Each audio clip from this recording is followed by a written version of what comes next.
교과서 128쪽 르네상스와 종교개혁 단원입니다.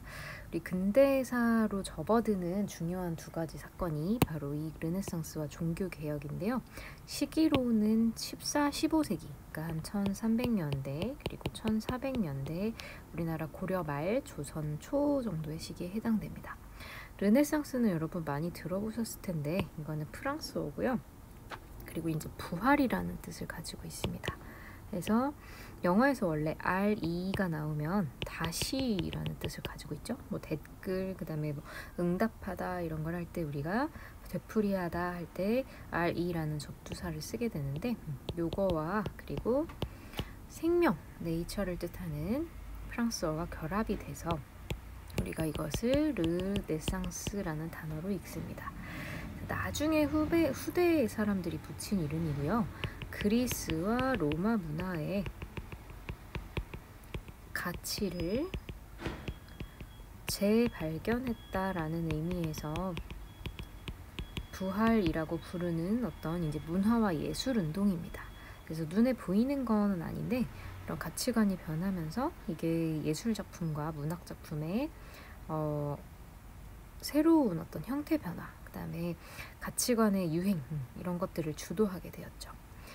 그래서 배움책에서 내용 한번 살펴보면은 우리가 지금 편 단원이요. 크게 세 가지의 주제로 이루어져 있습니다. 아까 선생님이 두 개만 얘기했는데 신앙로 개척까지 포함을 하죠. 그래서 유럽 사회의 새로운 변화. 첫 번째, 르네상스를 먼저 살펴봅니다. 르네상스는 뜻도 알아두셔야 해요. 그래서 워낙 지금까지도 많이 고유명사로 사용을 하고 있고요. 방향이 정확한데 중세 이전에 있었던 문화를 그리워해서 되찾으려고 하는 움직임입니다. 그래서 다시 되살리자, 다시 한번 생명력을 주자 이런 내용이고요. 중세 이제 봉건 사회가 우리 배웠지만 십자군 전쟁 이후 도시가 성장하고 교황권이 무너지면서 사람들이 권위 있게 생각했던 어떤 가치관들이 좀 무너지기 시작합니다. 그러면서 우리가 지금 현재의 가치관이 마음에 안 들 때는 예전의 가치관을 생각해 보잖아요. 그래서 그 과정에서 우리 로마 때가 좋았던 것 같아. 그 전에 그리스 때도 좋았던 것 같아. 하면서 그때 뭐를 중요하게 우리가 생각했을까 되돌아봤더니 그때는 우리가 신보다는 인간의 생각이나 그리고 인간의 어떤 가치관, 인간의 사고방식 이런 것들을 중요시 했었던 시기가 아닌가라는 깨달음이 온 거죠.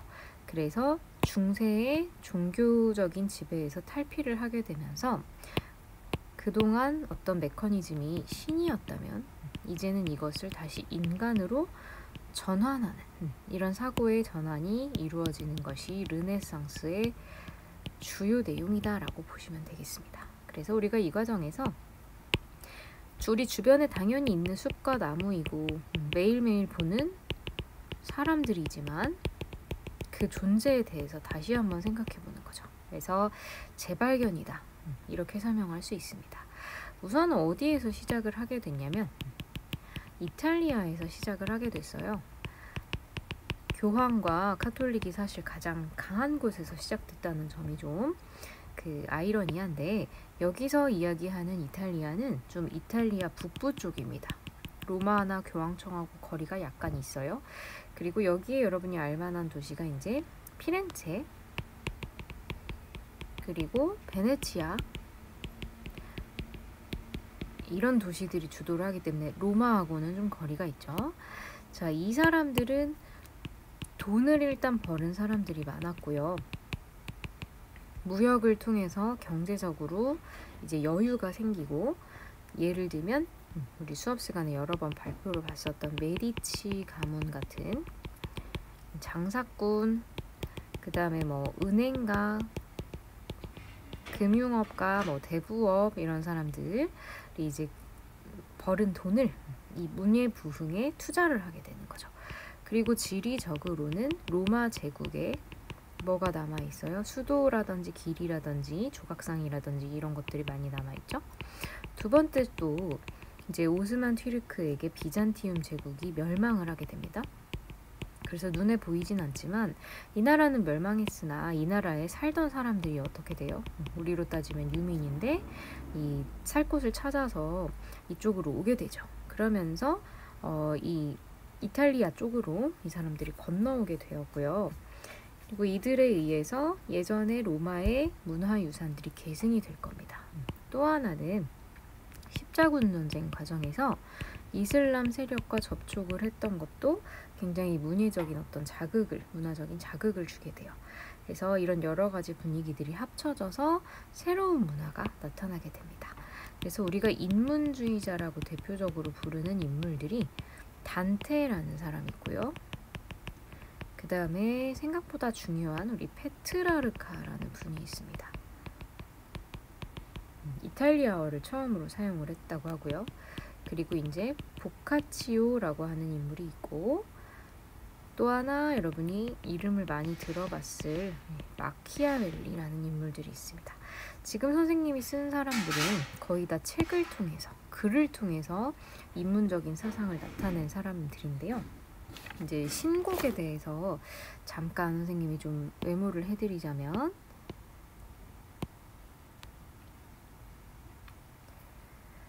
단테가 지은 이 책은요, 단테 스스로가 이제 주인공이 됩니다. 그래서 이제 여행을 떠나게 되는데 이 안내를 누가 맡냐면 가상 인물이죠. 소설이니까 로마 시인 베르길리우스의 안내로 우선 지옥을 가게 됩니다. 그리고 이제 이 단테가 좋아했던 여자 중에 베아트리체라는 하는 여자가 있어요. 그리고 또 베르나르라는 인물이 나오는데, 우리 지옥과 천국 사이에 있는 카톨릭의 개념 중에 연옥이라는 게 있습니다. 처음 들어보시죠? 그래서 이 연옥과 천국을, 그래서 지옥, 연옥, 천국을 차례로 단테가 가보는 거예요, 소설 속에서. 그러면서 도대체 신앙이라는 게 뭘까? 신을 생각을 하는 게 뭘까? 내 마음속에 있는 어떤 신에 대한 생각은 뭘까? 이런 내용이 신곡의 줄거리가 됩니다. 자, 신을 당연하게 받아들인다면 이런 의심은 하지 않겠죠. 그리고 여행도 하지 않겠죠. 그런데 단테 같은 경우는 그 중세 시대의 끄트머리 마지막에 태어났기 때문에 이 신의 권위를 위임받아가지고 세상을 다스리고 있는 교황에 대해서 좀 반감이 있었고요. 여기서 좀 빠져나가고 싶어 했습니다. 그래서 신과 교황에서 좀 벗어나서 차라리 우리 눈앞에 우리를 다스리고 있는 세속적인 왕권을 오히려 옹호한 그런 인물입니다. 그래서 이 단테의 신곡이라는 작품은 이제 신이란 존재 의문을 제기했다는 것만으로 좀 의미가 있고요. 페트라르카 같은 경우에도 당시에 이탈리아어를 사용을 해서 본인이 좋아하는 여성에게 막 서정시를 지어서 고백을 한다든지, 그래서 이제 사람의 감정을 굉장히 중요시하고 인문주의의 어떤 시작이라고 불리는 인물입니다. 자, 그 다음에 이 보카치오가 쓴 작품은 데카메론이라는 책인데, 여기에도 어떤 이야기가 많이 나오냐면 사람이 느끼는 감정, 미움 이런 것들 있죠. 욕망, 그 다음에 뭐 성공하고 싶다, 그 다음에 뭐 저 사람이 너무 좋다, 이런 감정을 솔직하게 이제 표현을 하게 됩니다. 더 나아가서 마키아벨리라고 하는 인물은 우리 윤리와 사상, 정치와 법 이런 곳에도 많이 나오는데, 강력한 군주, 그리고 이제 왕에게 권력이 집중이 되는데 굉장히 이상적이지 않고 현실적인 군주의 어떤 자질을 강조하는 이런 내용이 나와요.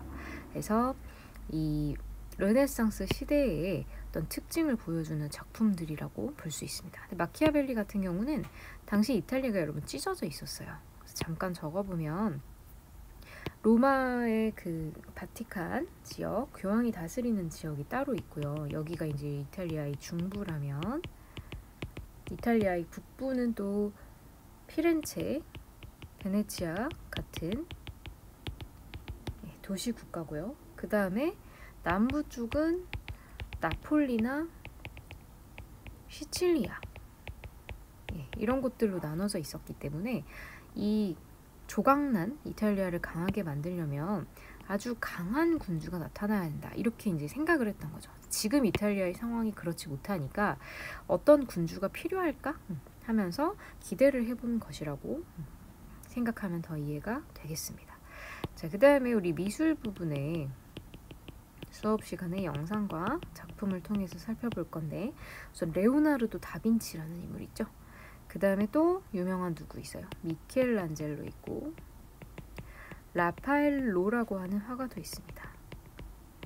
작가들은 여러분, 선생님이 이제 뭐 이름을 이야기를 하는 것보다 이 사람들의 작품을 보는 게 더 중요하죠. 그래서 여기 보시는 이제 보티첼리, 이 사람도 유명한 사람인데 비너스가 탄생하는 모습을 그렸습니다. 근데 여기서 중요한 건 뭐예요? 주제와 소재가 예전에 고전 그리스, 로마 시대의 신이라는 거예요. 근데 이 신을 어떻게 표현한 거야? 사람처럼 표현한 거죠.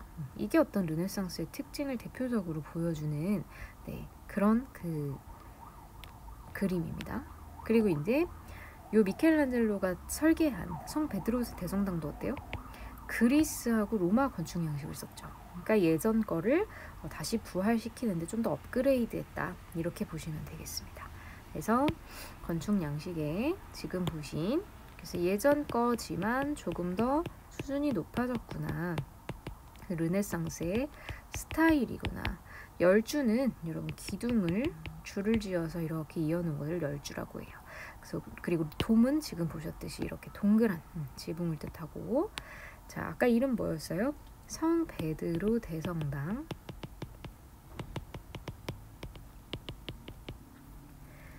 자, 그래서 이제 이 르네상스가 이렇게 계속 발전을 하게 되면서 미술 분야에서는 조금 더 현실적이고 사람을 정확하게 그려내기 위해서 인체를 해부해서 근육을 관찰을 하고 몸이 움직이는 각도를 자세하게, 그리고 좀 더 사실적으로 표현을 하기 시작합니다. 그리고 부피의 입체감을 표현하기 위해서 미술 시간에 배우셨을 거예요. 멀리 있는 건 작게, 가까이 있는 건 크게, 그리고 빛에 따라서 그늘을 표현하는 명암법, 이런 것들을 그림에 도입을 하게 됩니다. 대표적인 이제 작품이 모나리자인데, 레오나르도 다빈치가 그린 그림이고요. 피렌체 상인의 어떤 아내를 모델로 그렸다고 합니다. 근데 이 그림의 이제 특징이 뭐냐면 눈가와 입가의 윤곽선을 굉장히 희미하게 그렸어요. 그래서 보는 각도에 따라 좀 다른 느낌이 들도록 그렸는데, 모나리자 유명하지만 우리 한번 살펴볼까요? 같이. 네, 여기 그림이 있죠? 그래서 평면에 입체감을 주기 위해, 그리고 어디에서 쳐다보든 나를 쳐다보는 거죠. 이렇게 느껴졌고요. 그 다음에 여기에 있는 이제 미켈란젤로의 조각품, 마리아와 예수님을 표현한 건데 사람 같죠. 그리고 마리아님의 슬픈 표정이 보이고 있습니다. 그래서 이렇게 표현을 하는 게 르네상스구나 하고 느낌이 오시면 되겠습니다. 자, 르네상스는 한참 발전을 하다가요, 신항로를 개척을 하게 되면서 무역의 중심지가 우리 아메리카 대륙 쪽으로 이동을 하게 됩니다. 그리고 이제 아프리카를 돌아서 인도양을 돌아서 동남아시아로 가는 이제 배들도 많아지고요. 하면서 이탈리아가 상대적으로 예전보다는 조금 관심에서 벗어나게 되고 대서양 쪽으로 무역의 중심지가 이동하면서 르네상스 중심지도 같이 북유럽으로 이동하게 됩니다. 그래서 르네상스의 두 번째 측면은 이제 북유럽 쪽으로 이동을 하게 되는데 잠시 후에 다시 살펴볼게요.